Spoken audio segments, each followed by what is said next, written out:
पूछ लेते वो मिजाज मेरा, कितना आसान था इलाज मेरा। वो कहते हैं ना कि अगर कोई पूछ ले तो आपका मिजाज वैसे भी ठीक हो जाता है, अगर खास करके वो अगर चाहने वाला हो। देश में अगर किसी के मिजाज का चर्चा आजकल सबसे ज्यादा है तो है बिहार के मुख्यमंत्री नीतीश कुमार। विपक्ष का दावा है कि वो मेंटली रूप से अनस्टेबल हैं और अनफिट भी हैं एक स्टेट के सीएम के रूप में। और इसका ये पुष्टि इसलिए हो जाता है कि आपने देखा होगा कि सार्वजनिक रूप से अगर कोई कार्यक्रम है वहां पे उनका बर्ताव कुछ अलग हो जा रहा है पिछले कुछ दिनों से। अभी हाल में एक वीडियो आया जो काफी शॉकिंग था और उनकी आलोचना भी की गई। वहां पे बताया गया कि उन्होंने राष्ट्रगान का अपमान किया है। और सही में अगर वीडियो आपने देखा होगा तो आप देखते हैं कि जब राष्ट्रगान बज रहा है तो वो अपने सेक्रेटरी से बात कर रहे हैं। सेक्रेटरी उनको बताने की कोशिश भी कर रहे हैं कि सर राष्ट्रगान बज रहा है, थोड़ा शांत हो जाइए, लेकिन वो फिर भी नहीं रुकते हैं। और सामने जो कैमरामैन है या पत्रकार बंधु हैं उनसे वो प्रणाम करते दिखेंगे। आपने ये भी देखा होगा कि प्रधानमंत्री मोदी के वो पैर छू रहे हैं। पैर छूना कोई गलत बात नहीं है, किसी के पैर कोई छू सकता है और इससे उसके आचरण के बारे में या उनके मिजाज के बारे में कुछ कहा नहीं जा सकता है। लेकिन बात यहाँ पे यह आती है कि प्रधानमंत्री उनके हम उम्र हैं। आपने देखा था कि जब प्रधानमंत्री के नाम का जब बीजेपी ने घोषणा किया था तो उस समय नीतीश बाबू अलग हो गए थे एनडीए से कि उनके नाम का घोषणा क्यों नहीं किया गया है। और नीतीश बाबू ऐसे नेता रहे हैं कि काफी बड़े बड़े पद पे वो आसीन रहे हैं, देश के रेल मंत्री रहे हैं वो, मतलब। और जब उस समय रेल मंत्री थे और उस समय जब दुर्घटना हुआ था रेल में, उन्होंने ये बोलते हुए इस्तीफा दे दिया था कि हाँ मैं रेल मंत्री हूं, ये मेरी जिम्मेदारी है। यानी उनका व्यक्तित्व कुछ अलग है और इससे वो मेल नहीं खाता है। अभी आपने देखा था कि किसी के शोक सभा में वो थे और वहां पे अचानक से वो ताली बजा रहे थे। उनको ये भी ध्यान में नहीं रहा कि शोक सभा है, यहाँ पे कैसे बर्ताव करना चाहिए।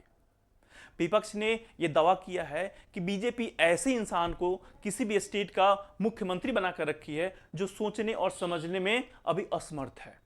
और इसकी पुष्टि भी हो जाती है जहां तक, क्योंकि अभी तक इसका खंडन नीतीश बाबू के द्वारा नहीं किया गया है। आपने देखा था इसके तार कहीं ना कहीं जुड़े माना जा रहा है उड़ीसा से। अब कैसे जुड़ रहा है तो आपने और हमने देखा था कि उड़ीसा के मुख्यमंत्री नवीन पटनायक, उनको भी बताया गया था कि वो बीमार चल रहे हैं। और उस समय भी देखा गया था उनके साथ रहने वाले लोग कैसे उनके साथ बर्ताव कर रहे हैं। एक वीडियो वायरल होता है जहां पे लोगों को संबोधित कर रहे हैं और उनका हाथ कांप रहा था। तो उस समय उनका हाथ पकड़ के किसी ने रखा था। तो इससे ये प्रधानमंत्री मोदी ने वहां पे बताया था कि वो बहुत ज्यादा चिंतित हैं कि नवीन बाबू को हुआ क्या है।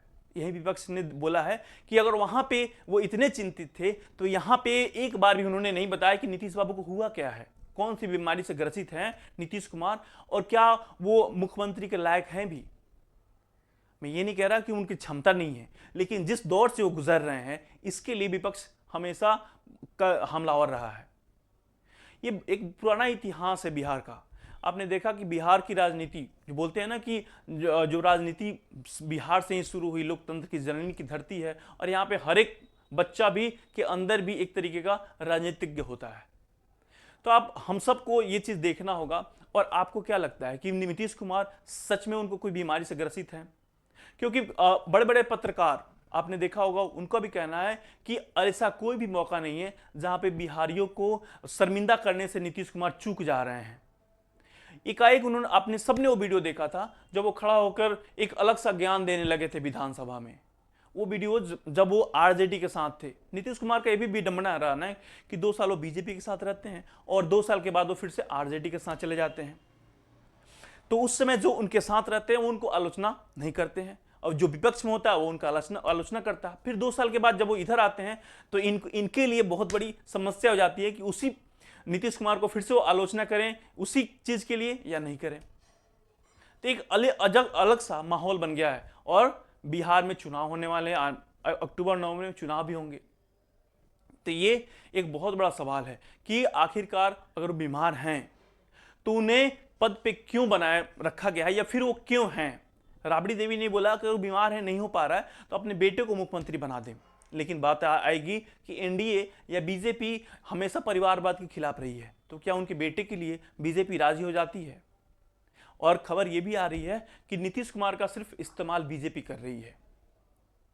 आपकी प्रतिक्रिया हमें चाहिए या आप दे सकते हैं। हम मिलेंगे आपसे अगले वीडियो में, तब तक के लिए जय हिंद।